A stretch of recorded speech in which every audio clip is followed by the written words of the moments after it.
Good morning friends. I hope you are doing well. आप सब अपना और अपनी फैमिली का ख्याल अच्छे से रख रहे होंगे। जैसा कि आप सभी जानते हैं कि हम ऑनलाइन गुरुकुल क्लास में डेली का current affair with background information cover करने की कोशिश करते हैं। तो चलिए बिना किसी देरी के हम आज की क्लास स्टार्ट करते हैं। मैंने आपसे आपकी लास्ट क्लास में एक क्वेश्चन पूछा था जिसके दो बच्चों ने बड़े अच्छे आंसर दिए, मोनिका सिंह और सोनिंदर सिंह। आई होप कि आप सभी पार्टिसिपेट करेंगे आगे वाली क्लासेस में। और ध्यान दीजिए, जो अब टॉपिक मैं आज पढ़ाने जा रहा हूँ वो आपके हर एग्ज़ाम में पूछा जाता है। और एग्ज़ाम पॉइंट ऑफ व्यू से ही नहीं बल्कि एज एन इंडियन सिटीजन, भारतीय नागरिक होने के नाते आपको अपने ये पता होना चाहिए जो हम आज पढ़ाने जा रहे हैं। तो आप ध्यान दें आज ज़्यादा। ओके, चलिए स्टार्ट करते हैं। हमने आपसे लास्ट क्लास में आपके ये क्वेश्चन पूछा था कि under which article fundamental rights are mentioned in constitution of India. किस अनुच्छेद से लेकर किस अनुच्छेद तक मौलिक अधिकार भारतीय संविधान में दिए गए हैं। Well it's answer is article 12 to 35। चलिए आज की क्लास 18 जून 2021 स्टार्ट करते हैं, जो है फंडामेंटल राइट्स के बारे में। फंडामेंटल राइट्स, मौलिक अधिकार, ये हमारे पार्ट थर्ड में दिए गए हैं, जो कि आर्टिकल 12 से लेकर 35 तक हैं। पार्ट थर्ड को Magna carta of India, Bharat का मैग्ना कार्टा भी कहा जाता है।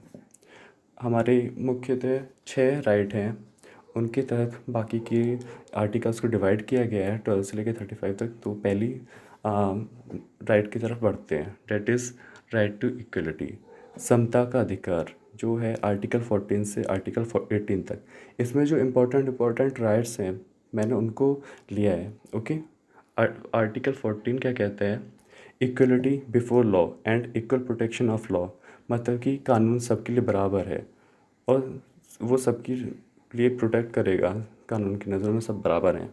Let's move on article 15, that is prohibition of discrimination on grounds of religion, race, caste, sex और प्लेस ऑफ बर्थ, मतलब कि किसी के साथ भी किसी प्रकार का कोई भी भेदभाव नहीं होगा।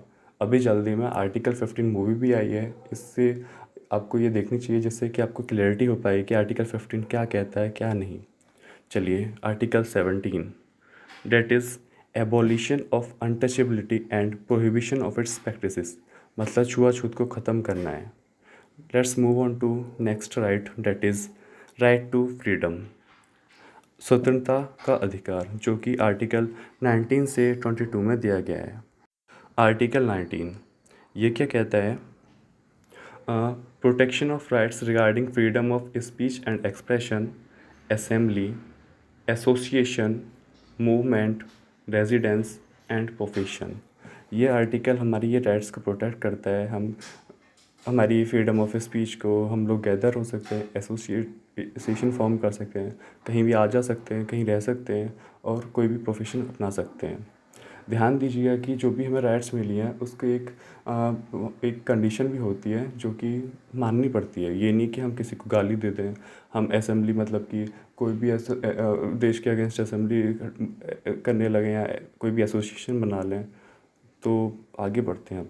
लेट्स मूव ऑन आर्टिकल 21, जो कि बहुत ही ज़्यादा इम्पोर्टेंट है, जो कि है protection of life and personal liberty, life की रक्षा करना। Article 21, that is more important, that is very very important for students, that is right to elementary education, मतलब कि हर बच्चे को जो कि 6 से 14 साल का है उसको फ्री और कंपलसरी एजुकेशन प्रोवाइड करानी है।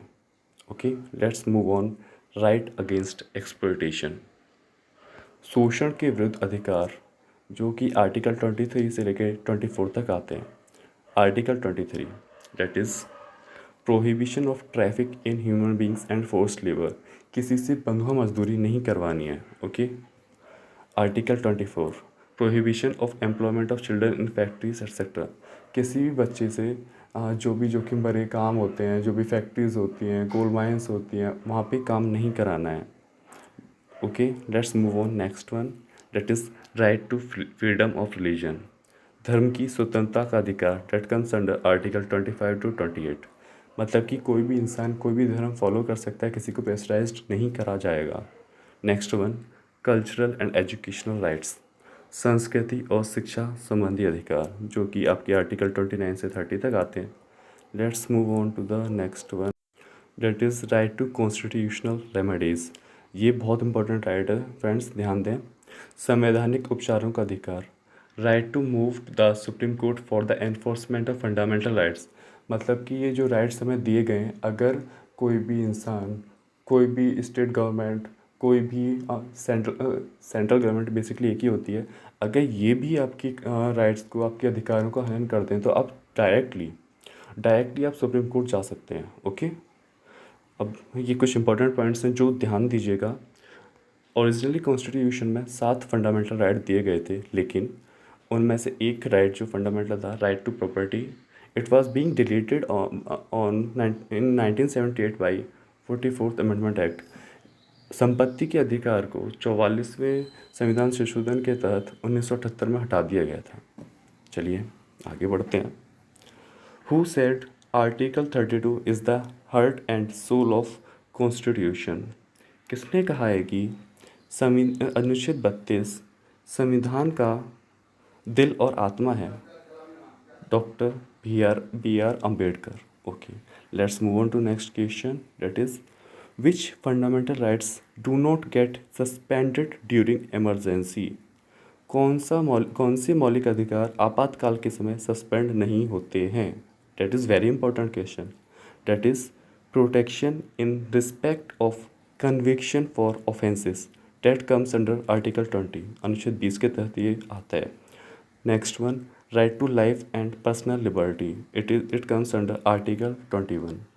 Let's move on to next. Who was the founder of ASI, that is Archaeological Survey of India? Archaeological survey of India के संस्थापक कौन थे? That is Alexander Cunningham. थोड़ा आर्कियोलॉजिकल सर्वे ऑफ इंडिया के बारे में जान लेते हैं। It was being founded on 1861। It's headquarter is in New Delhi. इसकी पेरेंट ऑर्गेनाइजेशन है मिनिस्ट्री ऑफ कल्चर, जो कि गवर्नमेंट ऑफ इंडिया के अंडर में आती है। मोटो प्रथम कीर्तिम पार्वणु, प्रोनाउंसिएशन थोड़ा हो जाता है। Okay, let's move on to next one, that is director general V Vidyavati. अच्छा, चलिए अगले क्वेश्चन की तरफ बढ़ते हैं। Which Indian force has launched operation Olivia. काफ़ी सारे फोर्सेस हैं, like defence force, central police force, तो ये किसने लॉन्च किया है? किस भारतीय बल ने ऑपरेशन ओलिवा शुरू किया है? Operation Olivia is being launched by Indian Coast Guard, और ये लॉन्च किस लिए किया गया है? To protect olive ridley turtle. चलिए आगे बढ़ते हैं। चलिए थोड़ा इंडियन कोस्ट गार्ड के बारे में जान लेते हैं, जो कि इतना अच्छा काम कर रही है। It was being founded on 1 Feb 1977। Its headquarter is in New Delhi. इसका मुख्यालय नई दिल्ली में है। Its motto is we protect और वयम रक्षाम। We celebrate coast guard day, तट रक्षक बल दिवस हम 1 फरवरी को मनाते हैं। It's director general is Krishna Swami Natarajan. Okay, और ये मिनिस्ट्री ऑफ डिफेंस, रक्षा मंत्रालय के अंतर्गत आती है। मुझे आप ये बताइए कि रक्षा मंत्रालय के अंतर्गत आने वाली बाकी की 3 फोर्सेस कौन कौन सी हैं, और दिल्ली पुलिस किसके अंडर आती है, ये भी बताइए। चलिए आगे बढ़ते हैं। Which is the world's largest rookery of sea turtles. विश्व में सबसे बड़ा सी टर्टल्स का रूकरी कहाँ है विश्व में? That is Orissa's Gahirmatha marine century.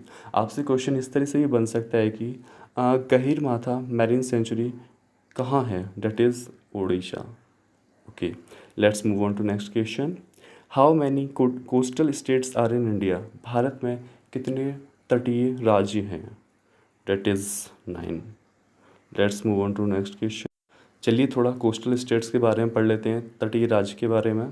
First one is Gujarat, second one Maharashtra, third one Goa, fourth one Karnataka, fifth one Kerala, sixth one Tamil Nadu, seventh one Andhra Pradesh, eighth one Orissa and ninth one West Bengal. Largest coastal state, जो वह राज्य जो सबसे ज़्यादा तटीय सीमा शेयर करता है, that is Gujarat. Smallest Goa. और भारत की टोटल कोस्ट लाइन तटीय रेखा क्या है? 7,516। चलिए अब थोड़ा इनको मैप में देख लेते हैं। जो स्टेट्स देखने हैं वो ये हैं, देखिए, ध्यान दीजिए बच्चों। पहला गुजरात यहाँ पे है, आपका महाराष्ट्र, गोवा छोटा सा, कर्नाटका, केरल, यहाँ पे तमिलनाडु हो गया, यहाँ आंध्र प्रदेश हो गया, उड़ीसा एंड वेस्ट बंगाल। चलिए आगे बढ़ते हैं हम लोग। Which state has got GI tag for Kandhamal haldi? Kandhamal हल्दी, हल्दी डेट इज़ टर्मरिक। किस राज्य को कंदमल हल्दी के लिए जीआई टैग मिला है? That is Orissa. Next one, हमको आपको ये जानकर हैरानी होगी कि दुनिया सबसे ज़्यादा दुनिया में जो हल्दी उगाई जाती है, that is our nation, that is India. चलिए अब ये तो पता चल गया, हमको ये पता करना है कि कौन कौन से राज्य हैं जो सबसे ज़्यादा हल्दी टर्मरिक प्रोड्यूस करते हैं। That is first one Telangana, second one Maharashtra, third one Tamil Nadu, fourth one Gujarat. Let's move on to the next question and that is which state has highest GI tag? किस राज्य को सबसे ज़्यादा GI टैग मिले हैं? That is Karnataka and that is 42। Okay, अब question ये आता है कि which state doesn't have any GI tag? Bharat के किस राज्य को अभी तक कोई भी GI टैग नहीं मिला है? That is Jharkhand. चलिए मुझे ये बताइए झारखंड कब बना था, कब पिक्चर में आया? चलिए अब हम इनकी लोकेशन देख लेते हैं कि ये कहाँ कहाँ है।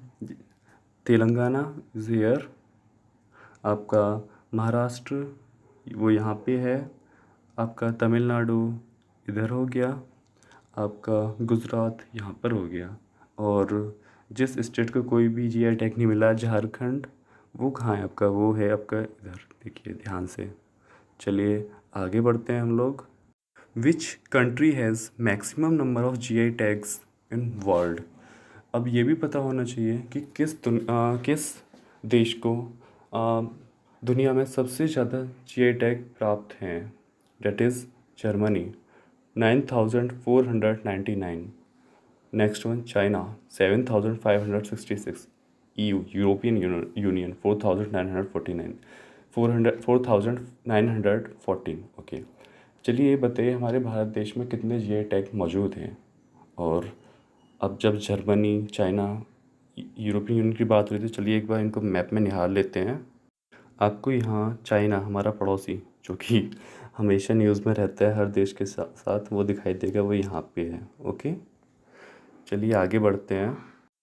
इस मैप में हम जर्मनी देखेंगे। ओके, वो मिलेगा आपको यहाँ पर, दिस इज़ जर्मनी। और यूरोपियन यूनियन पूरा एक यूरोप का एक यूनियन है। अच्छा तो मुझे ये बताइए कि यूरोपियन यूनियन में अभी कितने वो बचे हैं आपके देश, और पहले कितने थे, और उसका फॉर्मेशन किस वर्ष हुआ? चलिए आगे बढ़ते हैं। What is the tagline of GI tags? हमने इतना GI टैग के बारे में पढ़ा है, पता तो होना चाहिए कि इसकी टैगलाइन क्या है। That is invaluable treasures of incredible India, अतुल्य भारत की अमूल्य निधि।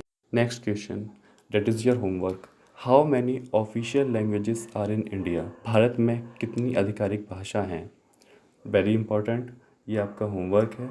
और बच्चों ध्यान दीजिएगा, मैं उम्मीद करता हूँ कि आप लोग पहले से ज़्यादा पार्टिसिपेट करेंगे।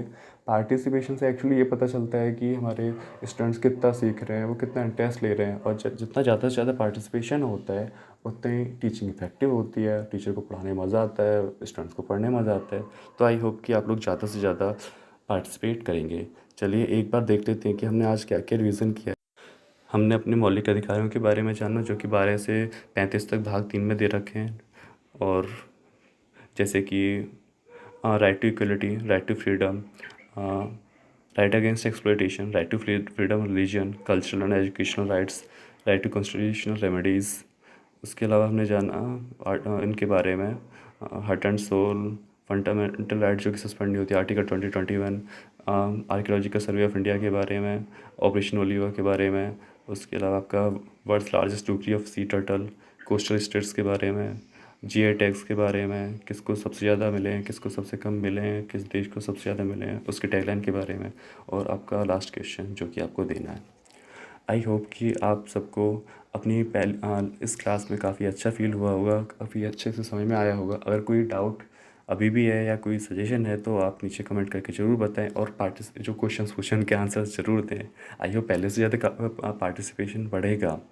तो मैं उम्मीद करता हूँ कि आप अच्छे से पढ़ेंगे, अपना ध्यान रखेंगे, और नेक्स्ट क्लास में मुलाकात करते हैं। Okay, take care, good bye.